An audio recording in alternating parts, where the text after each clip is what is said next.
Welcome to Talent Titans, the podcast where we bring you entrepreneurs and leaders from the global staffing industry. I'm your host, Suky Sodhi. Now let's jump right on in and welcome today's Titan. Hi, welcome back to another episode of Talent Titans. I have got Rodrigo Alcaine from Eastridge Workforce Solutions with me today. We're going to be talking about leadership, but we're going to put a twist to this one, and we're talking about leadership, setting standards, and holding themselves to those standards. But before we dive in, I want to introduce Rodrigo. Welcome. Awesome. Thank you, Suky. Really appreciate you being here, me being here with you. Appreciate you taking the time. Okay, so before we dive in, you want to tell everyone who are you, what are you, where are you? Absolutely. What am I might be a little challenging, but certainly could start with who am I. Again, my name is Rodrigo Alcaine. I am a newly appointed CEO to Eastridge Workforce Solutions. We are a U.S.-based comprehensive staffing and recruiting company. We service over 12 different divisions within the U.S., really impacting our customers and our talent across the U.S. So from a professional perspective, I've been with Eastridge for 2 years now. I started my career with Eastridge as a chief growth officer, which my former CEO would jokingly say it was a little bit of a made-up role. More on that a little bit later. And in January of last year, I took over as president of our workforce recruitment division, and in January of this year, appointed as CEO. So it's been a fun ride over the last 2 years. I've been in the industry for roughly around 16 years. Absolutely love the industry. Someone once told me very early in my career that staffing is a noble profession, and I 1000% believe that is to be true. I just love the opportunity that we get to impact both our folks internally and also the communities that we serve. So staffing is near and dear to my heart. And then from a personal perspective, I live in Raleigh, North Carolina. My family and I have been here for, coming up a little over 8 years, married, and I have 3 children, 13-year-old, 11-year-old, 6-year-old, and a 3-year-old dog. I would probably get killed if I forgot to mention her. So, yeah. Wow. So you've had a promotion every January. Yes. We'll re-record next year and we'll see where that's taken you, right? Hopefully still in my job. So that would be the case. So that's fantastic. Okay, let's dive in. Good. We're talking about leadership, but we're talking about accountability, self-accountability, and setting standards, all that stuff that, let's be honest, everyone talks about. They have their mission statements on the wall, they have their slogans, but sadly, a lot of leaders talk the talk but don't walk the walk. And that's what we want to pick today. So leading with accountability, from your perspective in your career, what does it truly look like when leaders actually do hold themselves accountable? And how does this behavior set the tone for the rest of the organization? Yeah, absolutely. Accountability to me is interesting. I think oftentimes when we bring up the word accountability, it sounds scary. People think it's a punitive thing, and the reality is that it shouldn't be, right? And as you mentioned, a lot of leaders, a lot of people in general tend to talk the talk, but don't walk the walk. And at the end of the day, accountability to me is, in its simplest form, is doing what you said you're going to do, how you said you're going to do it, by when you said you were going to do it. That's it, right? And people don't care about what you say. They only care about what you do. And that, to me, that speaks volumes, right? So it starts there. It's doing what you said you're going to do, by when you said you're going to do it, by, and how you said you're going to do it. And I think as leaders, we should be modeling that behavior. And it's important that we don't waver in that, no matter the situation, because people will follow suit, right? So if your standard is at that level, people will be expected to hold that standard as well. The minute we start to deviate from that, it gives a signal that it's okay. And we all know that once you give an inch, people will take a mile, right? So it's very important, one, to hold your standard, but two, also be surrounded by great people that can tell you when you may be deviating from your normal standard as well. That's all great. But in reality, we know that doesn't happen, right? Mm-hmm. Why do you think that some leaders refuse to what they say they're going to do. Or let me rephrase that. Why do some leaders pretend they're following the same standards as everybody else? But we see it all the time. Leaders will change just on a flick of a switch because they don't want to do that. Why do you think why is that acceptable? It's interesting. I was just speaking about this to another leader in the organization, and I talked a little bit about within corporate, oftentimes we allow folks to do things that we normally wouldn't in general, right? So, for example, I believe that there's generally three categories of employees. One, there's the engaged, two, disengaged, and three, actively not engaged. And there's a big difference. And the actively not engaged oftentimes shows up as people that are actively rowing against you, doing things that are against the organization. And the analogy that I gave to this gentleman is he's a soccer coach on the side. And I said to him, I said, hey, if you had someone on your team that every time they kick the ball to that person, they kick the ball out of bounds or try to score their own goal, what would you do? And he said immediately, I would yank them off the team. And I was like, but in corporate America, we have people like that all day long, and we allow them to continue to do those things. And to me, that starts at the top because the culture that we define is based on what we allow, right, and what we celebrate. And so if it starts at the top, then again, it'll continue to permeate. I think as leaders, we get in this trap and it all depends, I think, too, the narrative that we tell each other ourselves as it relates to why we have given ourselves a path to deviate away from what we say. And oftentimes it's based off, I think, the situation that we're in, and then we often become really reactive. So we say, hey, just this one time, or just this moment, or for just this one person. And we start making these exceptions, and then it becomes easier and easier to make these exceptions. And I think that's where we start creating that gap between what we say we'll do versus what we actually do. And that gap can get really, really wide if we're not careful. And it's hard. It is very, very hard to hold your line. And I know I've certainly deviated from that over time, and I know others can too. But oftentimes that implication later down is much greater than holding your standard at that given time. So it all comes down to discipline. And I think making sure that you're making decisions based off the values and culture of the organization that you want to do. But it's tough. It's very easy to say. It's very hard to do.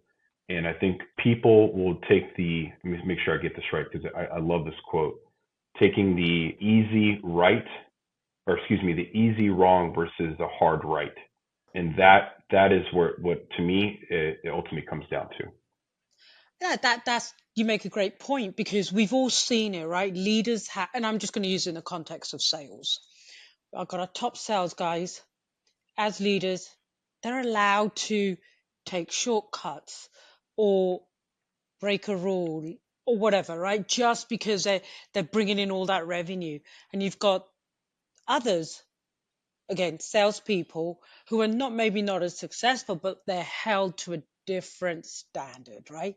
They have to follow that process. So setting the standards and walking the talk. I get it. You talked about challenging times, but how can leaders listening to this, what are some of the strategies they can implement to ensure that they uphold those same standards even when it's challenging times, tough times? Because as you said, we all do that, right?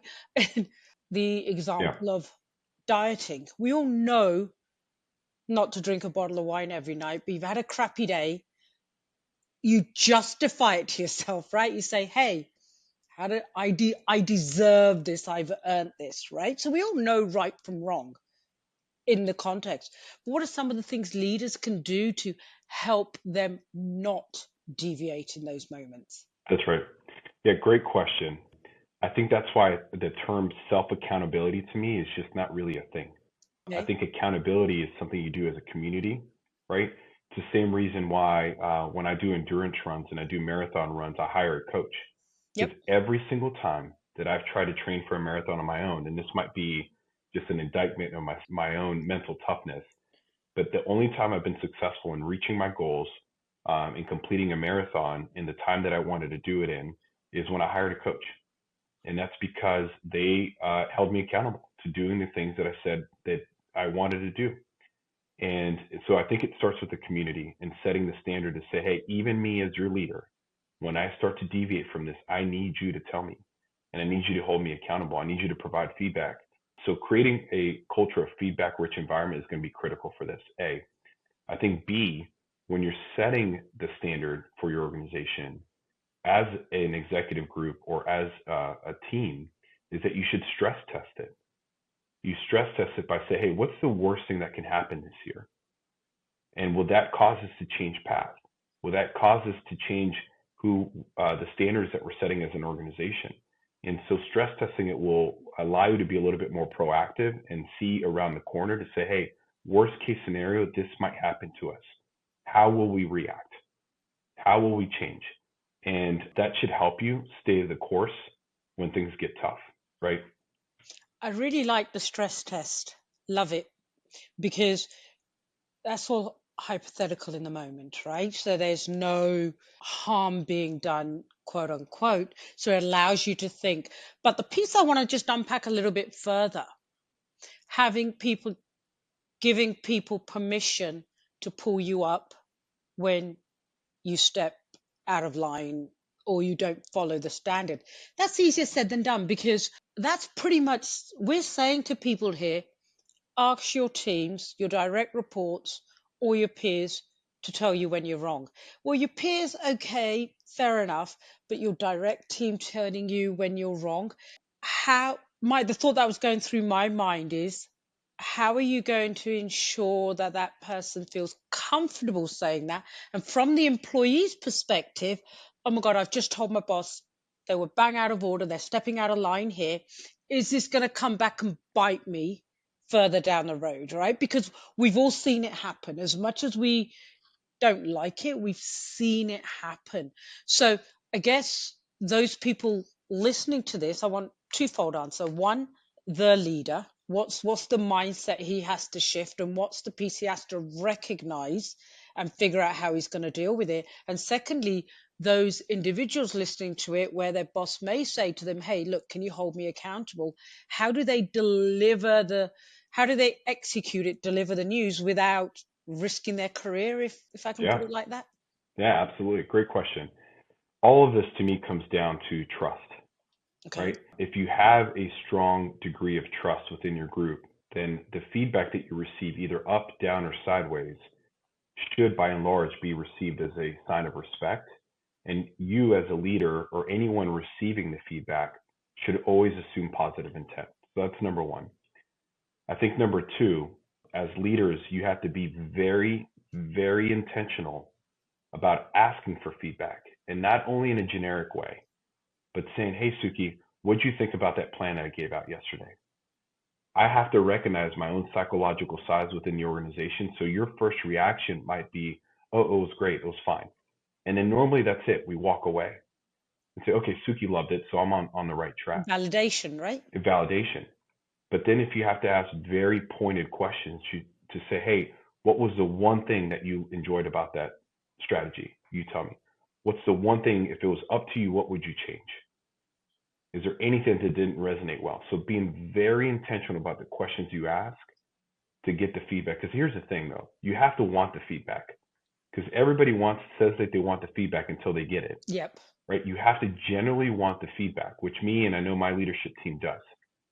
And so you assume it comes from a good place. As a leader, you have to be very intentional about asking their questions. And then two, you must model the behavior on how to receive feedback. I like that. So if you get feedback that stings a little bit, your reaction will dictate if you ever get feedback again. And then that will permeate across the organization. Like, man, if my CEO or if my leader took feedback so gracefully, then I know that I can do that. And I know that I can create this culture of providing that feedback. Absence of that is concerning. And I will say that the day I stop getting feedback is the day I get concerned. That's a great point, because how you're receiving it sends a message, even if it's done on a one-on-one.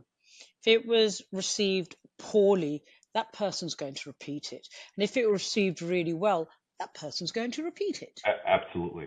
Right. Absolutely. And listen, giving feedback, in my opinion, is an art form. Hmm. I do believe that the way people receive feedback is predicated on how it's given. Equally, receiving feedback Hmm. and how you receive feedback is just as important, if not more, especially as a leader. And it's also an art form, and it takes practice, it takes control, but it's important. And I think, again, the absence of that will cripple an organization. And what about the individual that's been asked for feedback, right? And they're like, God, I hated it. What is, and and sometimes, look, yes, when people ask you for your opinion, they want constructive feedback, right? So you got to be mindful of that. But yes, there's a level of trust built, but how should the person deliver the feedback to upper management? I think it all depends on the feedback, right? I think Okay, first and foremost, you should speak from your own experience. I don't believe you should ever enter a feedback to say, hey, leader, I spoke to the entire group, and on behalf of the group, this is how we feel. I think that is good point. a huge challenge. Okay, A leader can't tell you that how you feel is right or wrong. That is your feeling. That is yours to own. No one else's, right? So I think that's it. And then speak about facts, right? I think people have an obligation to tell people how someone has impacted them positively or negatively. And I think that as leaders we should allow that and welcome those things. But if you're giving feedback up, I think it's important to set the tone. It's important to lay out the foundation that the reason you're having this conversation is because of XYZ, and you speak in facts and don't speak on behalf of other people, right? And I think that's really, really important to start there. my biggest takeaway from what you just said there was don't speak on behalf of other people, because what tends to happen, let's say there's a team, right? They'll nominate somebody, they'll nominate a spokesperson, thinking that, you know what, instead of each one of us going, it saves time. We know that person speaking for all of us. But you're right. It's so in that case, I guess everybody should go in as a team. I would do it individually. I just don't think there's because here's what the leader hears. Oh my gosh, I impacted people. There was collective meetings after that. They're all talking to each other. They're having these Ah, conversations behind my back, yeah. and then they're nominating a person to come give me this feedback. And when I hear that, my first reaction is, gosh, I've created this environment where people just can't come to me and have a conversation. And now I've made massive distractions. How much time and energy did it take? How far and wide has this permeated? When one person could have just called me and said, hey, Rodrigo, you didn't really show up great in that meeting, and it impacted me. I can't speak to everyone else, but it impacted me, and this is how it impacted me. So if I hear that as a leader, my gosh, I'm like, oh my gosh, I'm so sorry I showed up that way. Intent versus impact. And then secondly, what I'm going to go do is find out who else I impacted that way. So now I can go ask people and say, hey, such and such had the courage to tell me that I showed up negatively in this meeting. What was your experience? I'd love to hear from you. And now it creates a safe space in order to have some open dialogue. That's that's great. I love that. So I guess I know we touched on it earlier, but I just want to unpack this one a little bit more. For all of this to happen, there has to be trust, real trust in the business, right? And then a culture of trust, and that starts top down. What are some of the things a leader can do, maybe where the trust isn't quite there? You hear all the time the fear management, and 99% of the time it's probably the leader doesn't just isn't aware, right? And it's just their communication style and stuff like that. They don't really mean to be scaring their people. So how does a leader like that even start to change that culture to one of true trust? What are some of the things they can do? The easiest way, and going back to my definition to accountability, is align your words to your behaviors. A. And then B, a great leader of mine told me, and I think this was Joyce Russell many, many years ago, that said, you vote with your time, right? So creating trust doesn't have to be this grandiose event. I think it's a culmination of little things over time. that say, you know what, I know how Rodrigo's going to show up. I know what he values because he makes time for these things, and he's consistent.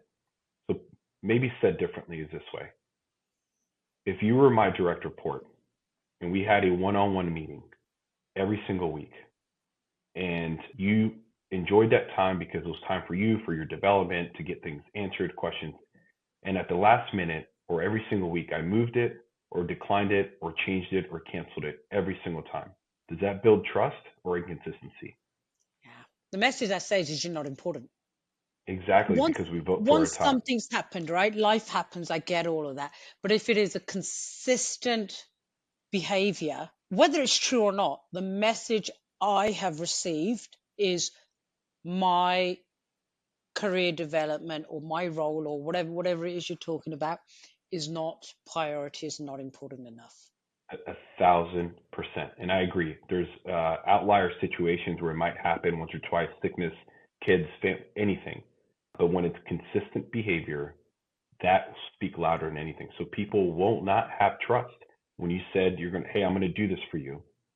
Well, patterns have told me that every time you said you're going to do something or commit to something to me, you've changed it or moved it because other things were more important. So who am I to believe that this one thing is going to be different than all the others? Right. So again, the standards that you allow as an organization, that's what people listen and that's what people hear. So if you say, going back to your former example around high producer, but maybe culturally isn't aligned and we allow that. So if you as a leader continue to perpetuate that and allow that, then you start to break down trust because you might be saying, hey, I don't have a spot for that on my team, this, that, and the other. And they're like, well, this person does that and you allow it. That stuff breaks down trust. So we don't have to overcomplicate it. Just do the things that you said you're going to do, align your words with your behaviors, and be consistent. That will build trust. Okay, so let's pivot just slightly. I'm a leader and my guys don't trust me. I'm a bit of a bully manager. Didn't realize I was. Bully manager, fear management, all the rest of it. I got my favorites, that kind of stuff. I'm listening to this and it's hit home. I'm like, oh my God, right? This guy is describing how not to manage, and I'm the example he's using. Does he know me, type of thing? What are some of the things? I get it, it takes time. But if I now want to turn that culture around, start getting people's trust, start buying it, yes, I got to do what I say I'm going to do when I'm going to do and everything else. But what are some of the things that I can do? Should I even be taking my executive team to one side or a couple of trusted people and saying, hey, I listened to this great podcast. I think we need to change here. I need to change as a leader. I need your support. I mean, I don't know. How should it be done? Absolutely. I don't think there's a right answer or a more right answer. I think number one is my favorite part of what you just said is that acknowledgement that what I've been doing is not right. Yep. Once someone gets to a place of acknowledgement and saying, gosh, I've been doing this wrong this whole time, that to me is majority of the battle, is understanding that what you have been doing is not right and it's not good for teams, it's not good for people. Um, so that is powerful in itself because if you don't recognize it and you're not self-aware, uh, behavior will never change, right? It will continue to be Hmm. the same. And so once you acknowledge it, the other thing is to show some humility and Yep. also recognize that in front of your peers or your team members to say, hey, I was listening to this, I read this, or I was told this, and it had me reflect a lot that I just don't think I've been showing up as the best leader I can for myself and for you. Hmm. Here's why I think those things. And then ask for agreement. Because once you start and say those things, they're going to be like, oh my gosh, finally he's acknowledged this, she's acknowledged this. Now I can be a little bit more vocal and open because I just got created that safe place.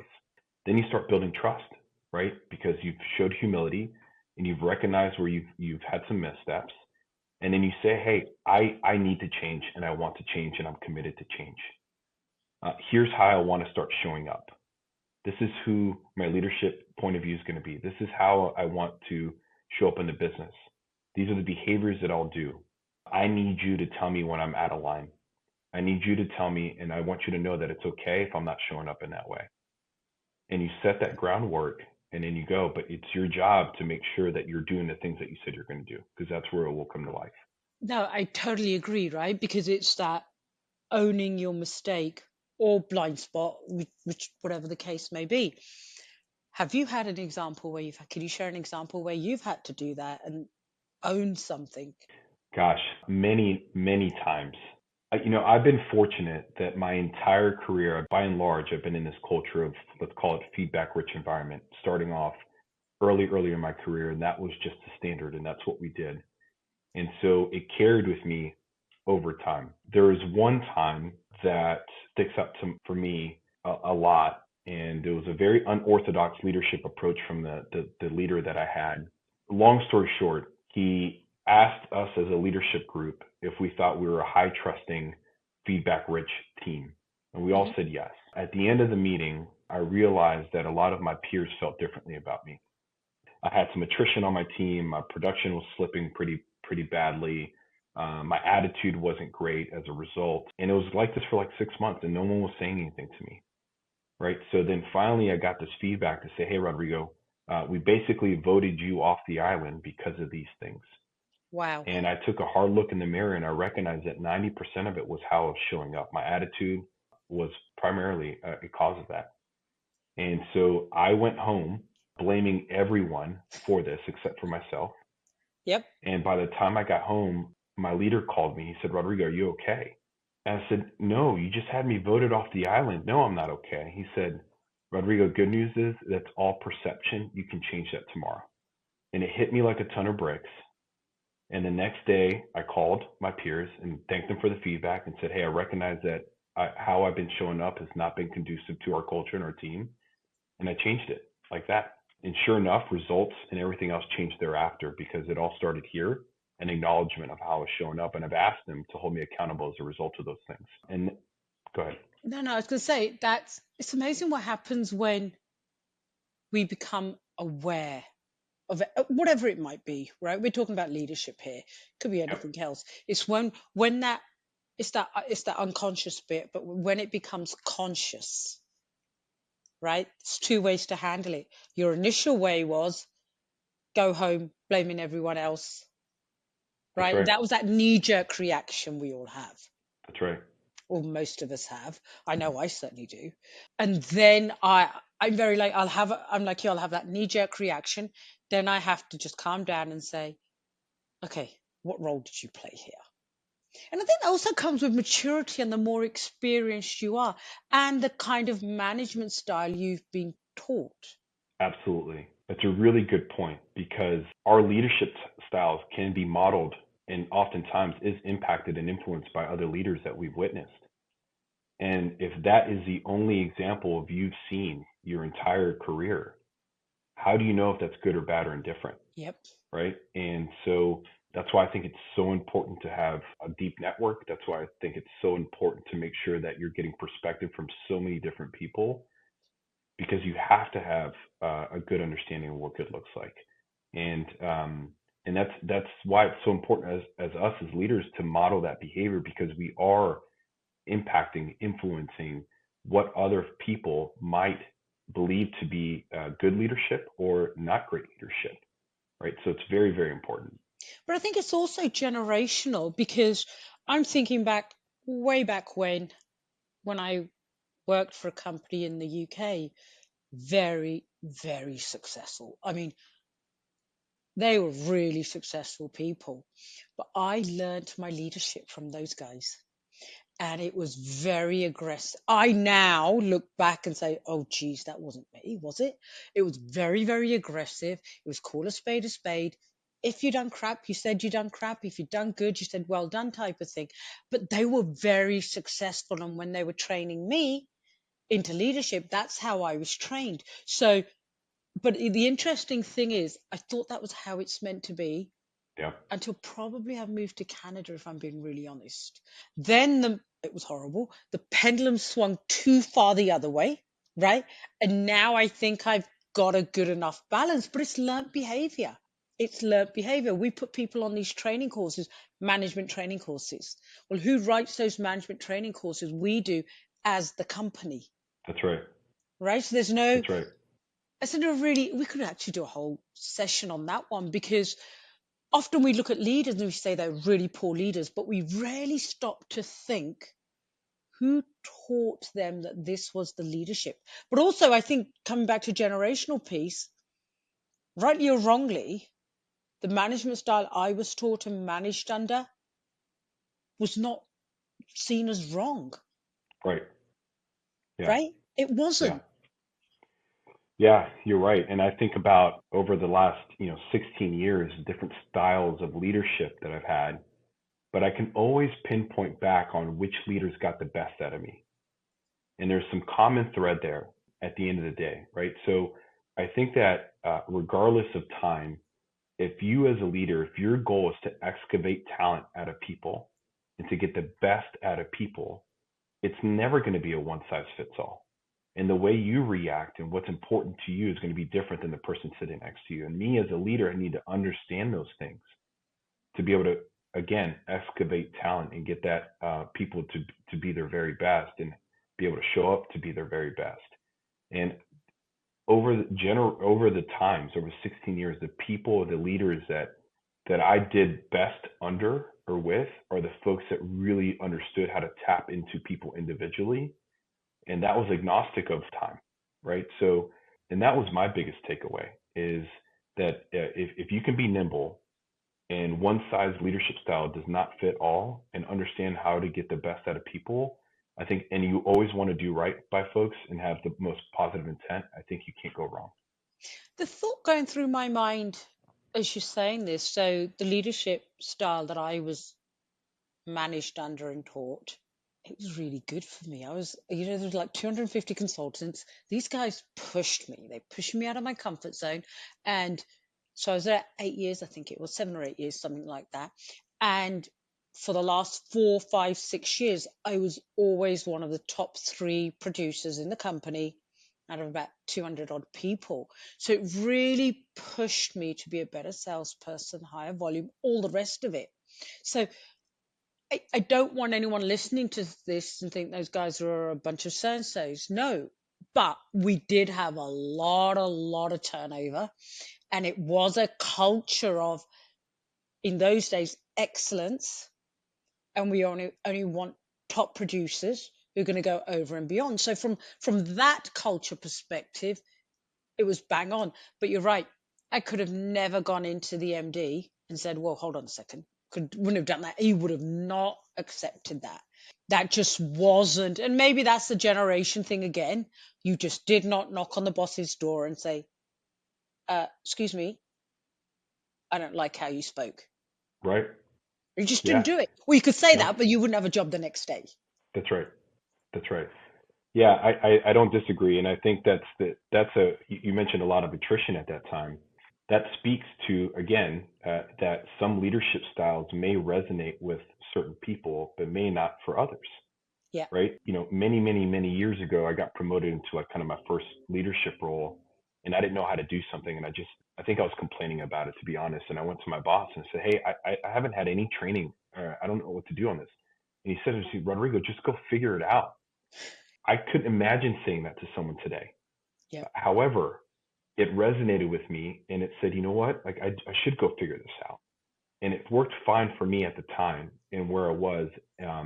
But all of us want something differently, right? All of us are inspired by something differently. Some people like recognition. Some people like notoriety. Some people like to be challenged. Some people just love for someone to say, you can't do it. I don't think you can.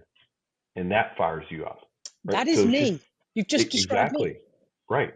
Yeah. Exactly. So understanding those things is going to be critical and important in order for you to get the best out of that person, because that's what you have to understand and that's what you have to do. You're right, because even to this day, I'm so successful as a business owner because of how these guys trained me, right? So I'm grateful.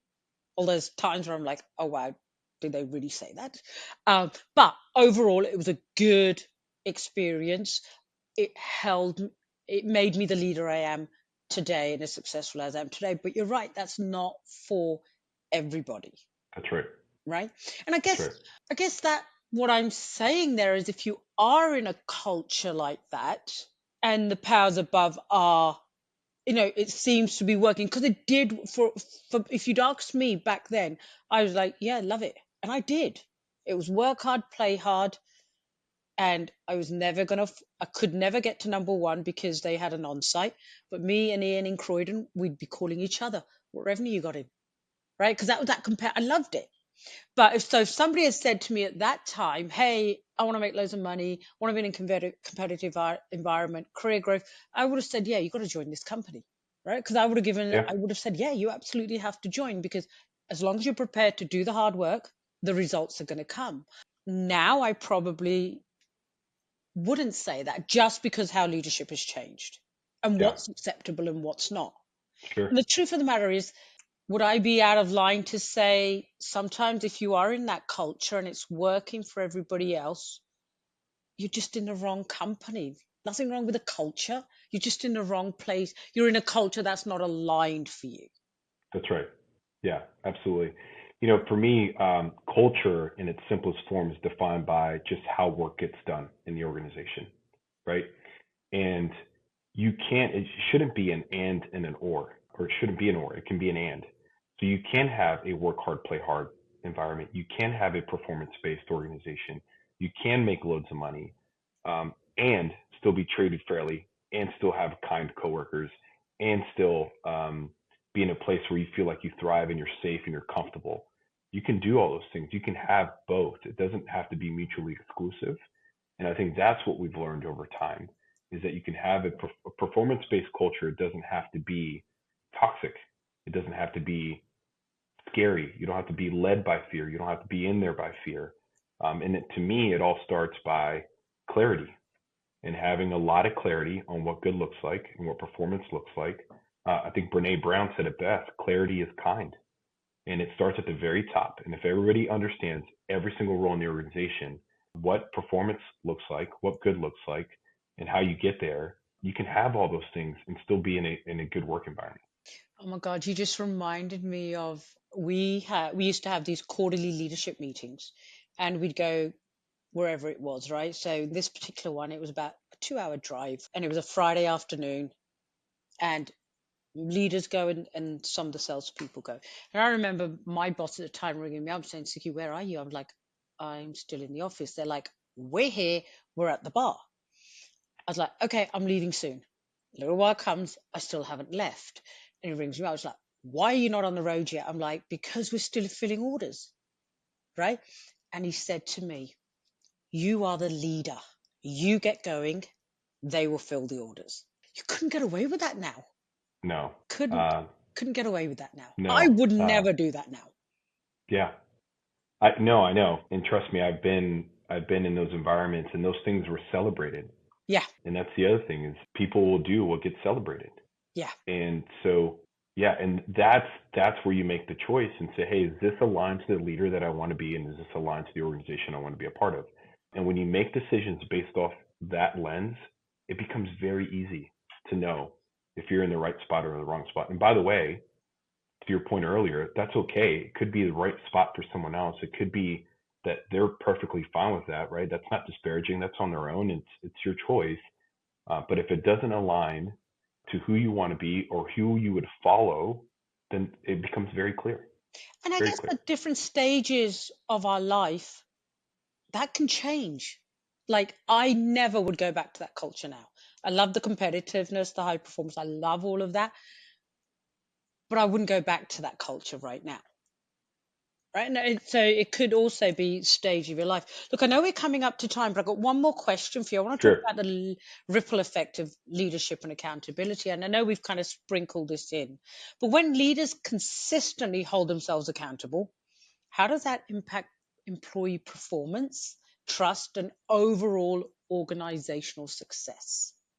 A great question. I think again, the behaviors that you model will be mirrored in the organization. I read not too long ago someone said, and forgive me, I don't remember who said it, but accountability is not something that is done to you; it's something that's done for you, which I thought was really really impactful, and it changes the narrative around accountability of not being punitive versus something that we want and something that we desire in an organization. And so I think when you change the narrative around accountability not being something negative, but something that we do to elevate the culture as an organization and to achieve the things that we want to achieve, it's not a bad thing, right? So that's first and foremost. And then once you start doing that, people aren't scared of it. People aren't scared of it because, again, you have a high degree of clarity. Everyone understands what their role is supposed to be and what good looks like. At the end of the day, you don't need to tell someone if they've been deviating from what they agreed to, because it would already be done for them, because they know that this is the way you're supposed to show up and you showed up a different way. And so that's just in your culture, it's in your DNA, right? So it starts to build trust. Everyone can self-select in or self-select out based off those things. Mm-hmm. And again, I believe there's empowerment, and when there's clarity, there's confidence, and then people start doing really, really well and performing at a high level. So I think that's the ripple effect that it tends to have. And by the way, everyone has a high degree of understanding of what will be tolerated and what won't. And there's no question about it. There's no ambiguity about it. There's no deviation from it. So it just becomes a lot easier as an organization to kind of stay the course.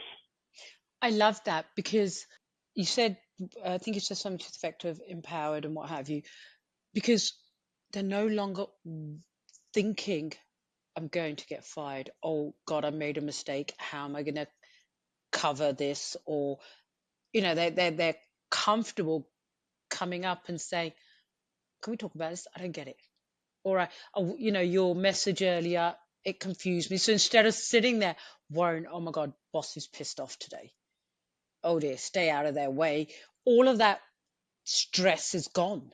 The only stress they've got is their job and what they're doing. And then the next thing they're going to do to move their desk forward. And I guess they're not taking work home with them neither.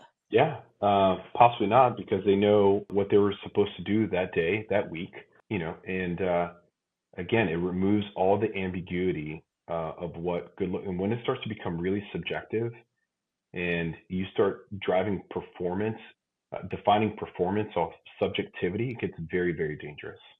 Yeah. Very dangerous, both for the leader and also for your teammate or your colleague, because they'll never know. It's a moving target, and it shouldn't be. It should not be a moving target. I love that. I think that's a fantastic point to close off on. It shouldn't be a moving target. Rodrigo, thank you ever so much for your time today. Is there anything you want to say before we wrap up? Gosh, no, I just think this, at the end of the day, leadership is not a destination. It's certainly a journey, and it's something that we do day in and day out. So we'll never be perfect. I certainly don't have many imperfect moments, but I am surrounded by great people that tell me when I'm not being who I'm supposed to be and showing up. So that's where I would start, is make sure that you have folks around you that can give you kind of the proverbial shake in the shoulders when needed, because it will pay dividends in the long run. Amazing. And if anyone listening to this wants to get hold of you, what's the best way to connect with you? You can find me on LinkedIn. Pretty simple, Rodrigo Alcaine with Eastridge. You can shoot me an email, ralcaine, ALCAINE at eastridge.com. Love connecting with folks, so happy to connect with anyone. Fantastic. Rodrigo, thank you ever so much for your time. I really appreciate it. Suky, thank you so much. I really appreciate it as well. Take care. Bye for now. Thank you for listening to this episode of Talent Titans, brought to you by Recruitment Professional Forum, where they're building a grassroots community for professionals and leaders in the recruitment industry to collaborate, advocate, and advance the profession. If you liked or were inspired by what you heard, make sure to follow, subscribe, and even leave a review.